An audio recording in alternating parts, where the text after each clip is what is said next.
Comment பண்ணி, like பண்ணி, subscribe பண்ணுங்க உறவுகளே. அவளுக்கென்று ஒரு மனம் காதல் பயணம். வசந்தின் சூழ்ச்சியில் சிக்குவாளா மதுமதி. பகுதி 22. சரி, எனக்கு ஒரு டீ கிடைக்குமா என்றார். இதை போட்டுட்டு வரேன் என்று கிச்சனுக்குள் சென்று விட்டார் பாக்கியம். சத்யபிரியன் வசந்திடம், தம்பி வசந்த், இனி நாம் எது பேசுவதாக இருந்தாலும் உன் அம்மாவை வைத்துக் கொண்டு பேச வேண்டாம். நான் உன் அழைக்கு வருகிறேன், அங்கேயே பேசிக்கலாம் என்றார். சரிப்பா என்றான் வசந்த். பாக்கியம் டீ போட்டு எடுத்து வந்தார். அதை குடித்துவிட்டு, சரி பாக்கியம், நீ போய் உன் வேலையை பாரு என்றார். அவளுக்கென்று ஒரு மனம் காதல் பயணம். பகுதி 22. உதய் மதுமதியிடம் சென்றான். மதி, என்னை பார் என்றான். சிறிது கூட அசைவு இல்லாமல் இருந்தால் மதுமதி. உதய், பேசுங்கள் என்று டாக்டர் சொன்னார். உதய் மதுமதியின் கையை பிடித்துக் கொண்டே பேசினான். மதி, இறந்திருடி, என்னை உதய் என்று கூப்பிடு என்று பேசிக்கொண்டே இருந்தான். ஆனால் ஒரு பலனும் இல்லை. மதுமதி கோமா நிலைக்கு சென்று விட்டாள். மதி மதி என்று அவன் அழைத்துக் கொண்டே இருந்தான். மருத்துவர், உதய், கொஞ்சம் வெளியில் இருங்கள், நாங்கள் பார்த்துக் கொள்கிறோம் என்று கூறினார்கள். வேறு வழி இல்லாமல் உதய் வெளியில் வந்தார். பாக்கியம் உதயிடம் கேட்டாள். உதய், என் பேத்தி எப்படி இருக்கிறாள்? ஏதாவது பேசினாளா? சொல்லப்பா என்றால். உதயிடமிருந்து எந்த பதிலும் வரவில்லை. ஏன் உதய் இப்படி இருக்கிறாய் என்று கேட்டார் பாக்கியம். அம்மா, மதி கோமா நிலைக்கு சென்று விட்டாள் என்று தரையில் அமர்ந்து கதறி அழுதான். விஷ்ணுவும் ஸ்வேதாவும் உதயை தேற்றினார்கள். சத்யபிரியனும் வசந்தும் உதயை திட்டி தீர்த்தார்கள். உதய், நீ இனிமேல் என் பேத்தியின் அருகில் வரவே கூடாது.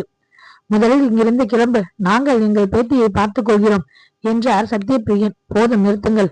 இப்போதுதான் உங்கள் பேத்தி உங்கள் கண்ணுக்கு தெரிகிறாளா? மதுமதியின் அம்மா, அதாவது உங்க பொண்ணு பானு, அவங்க ஆசைப்பட்ட வாழ்க்கையை உங்களால் அமைத்து தர முடிந்ததா? பெற்ற மகள் என்று பாராமல், அதுவும் ஒற்றை பெண், அவரையே நீங்கள் சரியாக புரிந்து கொள்ள முடியாமல் அவரை தள்ளி வைத்து விட்டீர்கள். இப்போது பேத்தி பேத்தி என்று உறுதிகிறீர்கள். ஏன், உங்கள் மகள் இறந்த பிறகு உங்கள் பேத்தியை தேடி கண்டுபிடித்து உங்களுடன் வைத்து பார்த்திருக்கலாமே. ஆனால் நீங்கள் என்ன செய்தீர்கள் என்று கோபமாக கேட்டார். சத்யபிரியனால் எந்த கேள்விக்கும் பதில் கூற முடியவில்லை. வசந்துக்கு உதய் தன் தந்தையை இப்படி பேசுவது கோபமாக வந்தது. ஆனால் அவன் ஏதாவது பேச வந்து பிரச்சனை அவன் பக்கம் திரும்பி விடுமோ என பயந்து அமைதியானான். நன்றாக கேட்டுக்கொள்ளுங்கள், மதுமதி என்னுடைய மனைவி. என்னை தவிர வேறு யாருக்கும் அவளிடத்தில் உரிமை கிடையாது. புரிகிறதா? என் மனைவியை பார்ப்பதற்கு எனக்கு யாரும் தடை சொல்ல முடியாது. அமைதியாக இருப்பதாக இருந்தால் இங்கேயே இருங்கள், இல்லை என்றால் வெளியே சென்று விடுங்கள் என்று தீர்க்கமாக கூறினான். விஷ்ணு, ஸ்வேதா, நீங்கள் இருவரும் கிளம்புங்கள், நான் என் மதுமதியை பார்த்துக் கொள்கிறேன் என்றான். அதன் பின் யாருமே எதுவுமே பேசவில்லை. 2 நாட்களுக்கு பிறகு மருத்துவரை பார்த்தான் உதய். டாக்டர், மதிக்கு எப்போது சரியாகும் என்றான். உதய், அது எங்கள் கையில் இல்லை, கடவுள்தான் வழிகாட்ட வேண்டும் என்றார். என்ன டாக்டர், நீங்கள் கடவுள் கடவுள் என்று அவரையே சொல்லி தப்பித்துக் கொள்கிறீர்கள் என்றான்.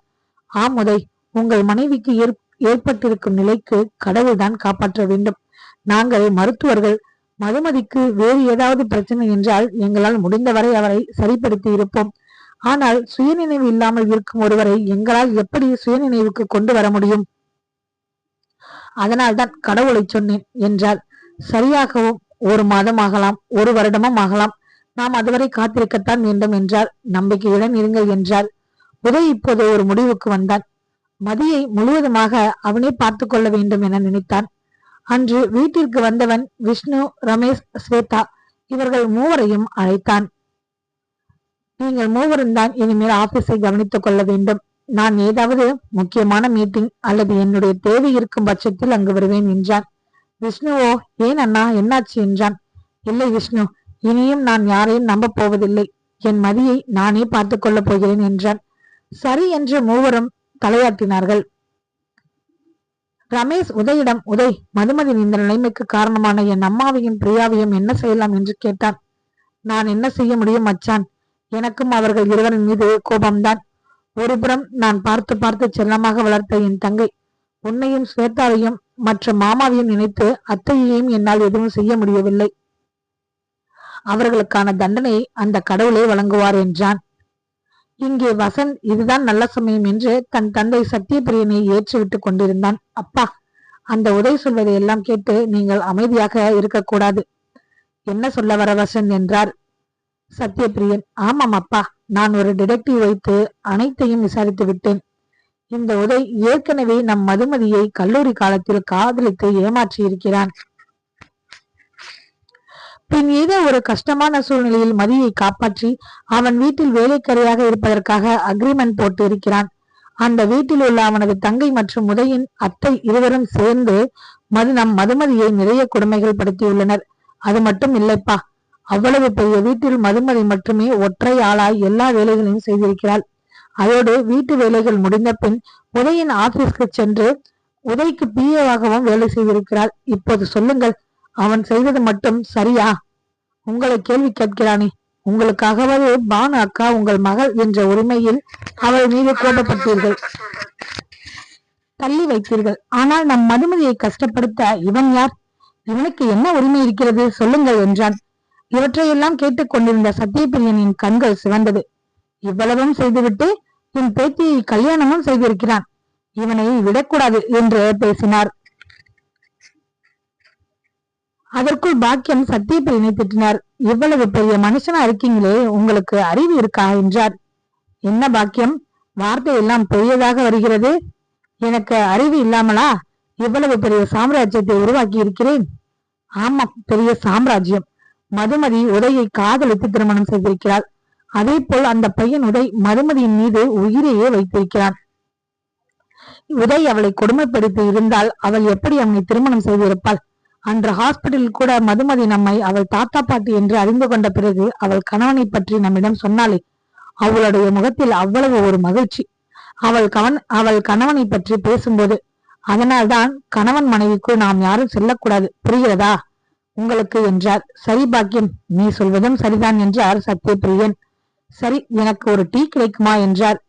இதோ போட்டுட்டு வரேன் என்று கிச்சனுக்குள் சென்று விட்டார் பாக்கியம். சத்யபிரியன் வசந்திடம், தம்பி வசந்த், இனி நாம் எது பேசுவதாக இருந்தாலும் உன் அம்மாவை வைத்துக் கொண்டு பேச வேண்டாம். நான் உன் அறைக்கு வருகிறேன், அங்கேயே பேசிக்கலாம் என்றார். சரிப்பா என்றான் வசந்த். பாக்கியம் டீ போட்டு எடுத்து வந்தார்.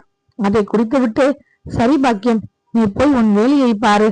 நானும் வசந்தம் கம்பெனியை பற்றி சில விஷயங்களை பேச வேண்டி இருக்கிறது என்றார். பின் சத்யபிரியன் வசந்துடன் வெளியில் வந்தார். வசந்த், எனக்கு அந்த உதய் கூட நம்ம மதுமதி இருப்பது பிடிக்கவில்லை. அத்துடன் மதுமதி நீ விரும்பிய பெண், அவளை எப்படியாவது நம் வீட்டிற்கு அழைத்து வந்து விட வேண்டும். ஆனால் நாம் உதயுடன் சண்டை போட்டு காரியம் சாதிக்க முடியாது. சமாதானமாக பேசி உன் அம்மாவின் பாசத்தை வைத்துதான் நாம் நினைப்பவைகளை நிறைவேற்ற முடியும் என்றார். தனக்காக தன் அப்பா பேசுவது வசந்திற்கு சந்தோஷமாக இருந்தது. இப்பொழுதெல்லாம் உதயன் ஆபீஸில் விஷ்ணுதான் முக்கியமான விஷயங்களை எல்லாம் கவனித்துக் கொள்கிறான். இதை பார்த்த வசந்திக்குத்தான் நினைத்தது போலவே தன் மகனின் வாழ்க்கை மாறுவதைக் கண்டு சந்தோஷப்பட்டார். ஆனால் இந்த உதய் அவனை ஏதாவது செய்தாக வேண்டும் என்று நினைத்தவள் அவள் செய்ய போகும் காரியத்தால் அவள் மகள் பிரியாவின் வாழ்வு கேள்விக்குறியாக மாறப்போவதை அறியாமலே இருந்தாள். 2 மாதங்கள் கடந்தது. ஆனால் மதுமதியுடன் எந்த முன்னேற்றமும் இல்லை.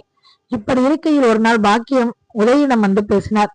தம்பி, நான் உங்களிடம் ஒன்று கேட்கலாமா என்றால். சொல்லுங்கம்மா, என்ன விஷயம்? அது நம்ம மதுமதியை நான் எங்கள் வீட்டில் வைத்து பார்த்துக் கொள்கிறேன் என்றாள். அம்மா, அதெல்லாம் வேண்டாமா, நானே அவளை பத்திரமாக பார்த்துக் கொள்கிறேன் என்றான். இல்லப்பா, என் மகளைத்தான் நான் பாதுகாக்க தவறிவிட்டேன். என் பேத்தியை நான் நன்றாக பார்த்துக் கொள்வேன். அதுவும் இல்லாமல் ஒரு தாயாக என் பெண்ணிற்கு செய்ய வேண்டிய எந்த காரியத்தையும் என்னால் செய்ய முடியாமல் போய்விட்டது. என் பேத்திக்காகவாவது என்னால் முடிந்ததை செய்து நான் நிம்மதி அடைவேன். ஒரு தாயாக உன்னிடம் கேட்கிறேன் என்றார். ஆனால் உங்கள் வீட்டில் சத்யபிரியன் அப்பாவும் வசந்தும் வேறு மாதிரி இருக்கிறார்களே என்றான். இல்லப்பா, முன்புதான் அப்படி இருந்தார்கள், இப்போது அப்படி இல்லை. நான் அவருக்கு புரிய வைத்து விட்டேன். உனக்கும் மதுமதிக்கும் இடையில் உள்ள அன்பை அவர் புரிந்து கொண்டார் என்றாள் பாக்கியம். அம்மா, எனக்கு கொஞ்சம் டைம் கொடுங்க, நான் யோசித்து சொல்கிறேன் என்றான். வீட்டிற்கு வந்தான் உதய். மதியின் போட்டோவில் கையில் வைத்துக்கொண்டு அப்படியே அமர்ந்து விட்டான். அவனுக்கு டீ எடுத்து கொண்டு வந்த ஜெயராணி தன் மகனின் நிலையை எண்ணி கண்கலங்கி நின்றாள். என்னப்பா உதய், ஏன் இப்படி அமர்ந்திருக்கிறாய் என்றாள் ஜெயராணி. அம்மா, எனது மதி இல்லாமல் என் வாழ்க்கையே வெறுமையாகிவிட்டது. எத்தனை பேர் என்னை சுற்றி இருந்தாலும் என் மனம் ஏனோ மதியின் நினைவையே சுமந்து கொண்டிருக்கிறது. நாங்கள் திருமணமாகி சந்தோஷமாக 1 ஆண்டுகள் கூட வாழவில்லை. அவளுக்கான சந்தோஷங்களை கூட என்னால் தர முடியவில்லை. நம் வீட்டில் உள்ளவர்களால் எவ்வளவு காயப்பட்டு இருக்கிறாள். இப்போது வேறு அவள் பாட்டி அவளை பார்த்துக் கொள்கிறேன் என்கிறாள். எனக்கு என்ன பதில் சொல்வது என்றே தெரியவில்லை. ஐயோ வேண்டாம், அந்த சத்யபிரியன் வசந்தம் சேர்ந்து ஏதாவது பிரச்சனை தரப்போகிறார்கள் என்றாள். இல்லம்மா, அவர்தான் என்னிடம் கேட்க சொன்னாராம் என்று அந்த அம்மா பாக்கியம் என்னிடம் சொன்னார்கள் என்றான். சரிப்பா, நான் வேணும்னா ஒரு யோசனை சொல்லவா என்றாள். என்னம்மா சொல்லுங்க என்றான் உதய். மதுமதி ஹாஸ்பிட்டலிலேயே இருக்கட்டும், அந்த அம்மாவை ஹாஸ்பிட்டலில் வந்து பார்த்து கொள்ள சொல்வோமா என்றாள். நீங்கள் சொல்வதும் நல்ல யோசனையாகத்தான் உள்ளது என்றான். அடுத்த நாள் பாக்கியத்தை அழைத்தான் உதய். அம்மா, நீங்கள் என் மதியை இங்கேயே பார்த்து கொள்ளுங்கள், உங்கள் வீட்டிற்கு வேண்டாம் என்றான். பாக்கியத்தாலும் எதுவும் பேச முடியவில்லை. அவனின் பயத்திற்கான காரணம் புரிந்தது. சரிப்பா என்று விட்டார். தங்கள் முயற்சி தோல்வியில் முடிந்ததை எண்ணி சத்தியப்பிரியனும் வசந்தும் கொஞ்சம் அப்செட் ஆனார்கள். சரி விடுடா வசந்த், அவன் தெரிந்தோ தெரியாமலேயோ நமக்கு ஒரு வழியை காண்பித்து இருக்கிறான் என்றாள். என்னப்பா சொல்றீங்க என்றான் வசந்த். நம் பாக்கியம்தான் இனிமேல் மதுமதியை பார்த்து கொள்ளப் போகிறாள், அதுவே நமக்கு போதும், மற்றதை நான் பிறகு சொல்கிறேன் என்றாள். பாக்கியம் மதியை பார்த்து கொண்டதால் உதய் திரும்பவும் ஆபீஸ் செல்ல ஆரம்பித்தான். ஆனால் இரவு மட்டும் அவன்தான் மதியை பார்த்து கொண்டான். அன்று உதயின் ஆபீஸ்க்கு புதிதாக ஒரு பெண் வந்தாள். அவள் பெயர் வித்யா. அன்றைக்கான வேலைகளை பார்த்து கொண்டிருந்தான் உதய். வித்யாவின் கண்கள் மட்டும் உதயை நோட்டமிட்டபடியே இருந்தது. நாட்கள் நகர்ந்து கொண்டே சென்றன. வித்யா ஆபீஸில் ஜாயின் பண்ணதிலிருந்து உதயை பற்றி எல்லோரிடமும் விசாரித்துக் கொண்டே இருந்தாள். இந்த விஷயம் ஸ்வேதாவின் செவிகளை சென்றடைந்தது. ஏன் இவள் உதயை பற்றியே விசாரிக்கிறாள்? என்னவாக இருக்கும்? எதுவாக இருந்தாலும் இது சரியில்லை என்று உணர்ந்தாள். ஒரு நாள் அனைவரும் ஆபீஸை விட்டு கிளம்பி விட்டார்கள். ஆனால் வித்யா மட்டும் தன் வேலையை முடியவில்லை என்று அங்கேயே இருந்தாள். 7 மணி அளவில் உதய் அவன் வேலைகளை முடித்துவிட்டு வெளியே வந்தான். யார் நீங்கள்? ஏன் இன்னும் கிளம்பாமல் வேலை செய்து கொண்டிருக்கிறீர்கள் என்றான் உதய். சார், நான் நியூ அப்பாயின்மெண்ட் சார், கொஞ்சம் வேலை பெண்டிங் இருந்தது, அதான் சார் என்றாள். இதோ பாருங்கள் மிஸ் என்றவன் அவள் பெயர் தெரியாமல் நிறுத்த வித்யா சார் என்றாள். மிஸ் வித்யா, இந்த ஆபீஸை பொறுத்தவரை பெண்கள் எல்லோரும் 5 மணிக்கே கிளம்பிவிட வேண்டும். அது எவ்வளவு பெரிய வேலையாக இருந்தாலும் அடுத்த நாள் வந்து பார்த்து கொள்ளுங்கள் என்றான். சரி சார், சாரி சார் என்றாள். அவள் அன்று அங்கு இருந்தது உதயிடம் பேசுவதற்காகத்தான். சரி, முதலில் கிளம்புங்கள் என்றான். வித்யாவும் கிளம்பி விட்டாள்.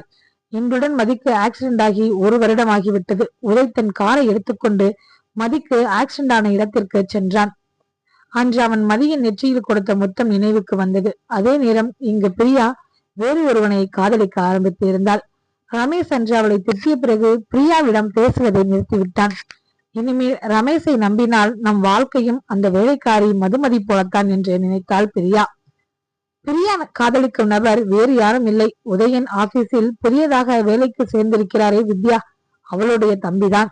இவர்கள் இருவரும் இன்னும் என்னென்ன குழப்பத்தை ஏற்படுத்த போகிறார்களோ. அன்று உதய் மதுமதியின் நினைவுகளோடு காரை எடுத்துக்கொண்டு வீட்டிற்கு வந்து கொண்டிருந்தான். அப்போது பிரியா யாரோ ஒரு ஆணுடன் நெருக்கமாக கட்டிப்பிடித்துக் கொண்டு இருப்பதை பார்த்து அதிர்ச்சி அடைந்து விட்டான் உதய். தொடரும் உறவுகளை சப்ஸ்கிரைப் பண்ணுங்க, கமெண்ட் பண்ணுங்க, லைக் பண்ணுங்க. உங்களோட கமெண்ட்ஸ் ரொம்ப எதிர்பார்க்கிறேன். ப்ளீஸ்.